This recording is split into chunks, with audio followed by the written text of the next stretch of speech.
No, are you? No. Mr. Harris. All right, we're going to go ahead and call our meeting to order. Pledge allegiance to the flag of the United States of America and to the republic for which it stands, one nation, under God, indivisible, with liberty and justice for all.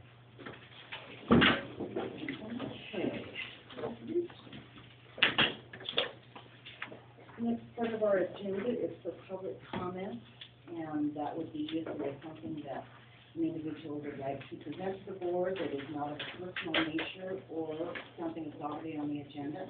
It is your time to speak. Understand that we, as a board, cannot respond because it is not an agenda item, but we are very willing to listen. And so the floor is yours. If there is anyone that has an issue, they would stand and state their name. We will listen.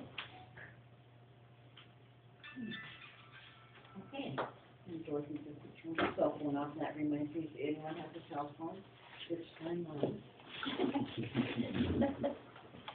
I'm glad I didn't turn it on.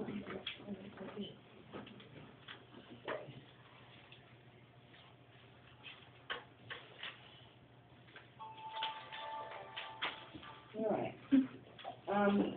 We're going to switch our agenda just a little bit. Mr. Janego's not here yet, so we're going to flip down to the B on our agenda, which is classified staff. We'll do that first, and then we'll go back up and address Mr. Janego's request of hearing. So classified staff. All right. Under the classified contract, just so that you're aware of why this item has popped up all of a sudden when we've done an initial reduction in force. When we do a reduction in force in the classified unit, in their contract there is a clause that allows for a person who is not, first off, you have to reduce the least senior person in a category. Under the category 2, which is teacher aides, we did a reduction in force of the least 2 senior members in that category. Now, although they are the least senior in that category, they have seniority or longevity in the district over some of the other employees in other categories. And within the other categories, the school district is allowed to go ahead and give them the opportunity to request to take a position in a different area of the school, as long as they're qualified to do it. It puts the determination in the administration's hand to review their work experience, to review their qualifications, and make the determination that they can do that job. If the job that they have requested requires any specialized skill or training, then their request from the school district can deny on those basis, and therefore they are then continue to be ripped and no longer have a position. In the case of our special ed secretary, she was reduced down to a half-time status. She requested to go ahead and move into a 4-hour playground supervisor or playground aide position. She put forth a request, we reviewed the qualifications, granted her the ability to do that. Therefore, Ms. Ursley, who is a part-time playground aide with our school district, her position will be lost due to that movement. Therefore, we granted the request, and therefore the board is asked at this time to eliminate Ms. Ursley's part-time playground aide position at the conclusion of this school year, and it will then be filled by this other person for the next school year. I'll make a motion to eliminate Mr. Irving's part-time playground aide position at the conclusion of the 2010-11 school year. Discussion. Is this the lady that she injured last time? She is currently out on workers' comp in the school district, and so although that's a status that she holds, this decision of the board has nothing to do with that. There's no bearing based on that. It is basically based off of the contractual language that we are dealing with and the minority right of the classified unit members. Call for the question, all those in favor? Aye.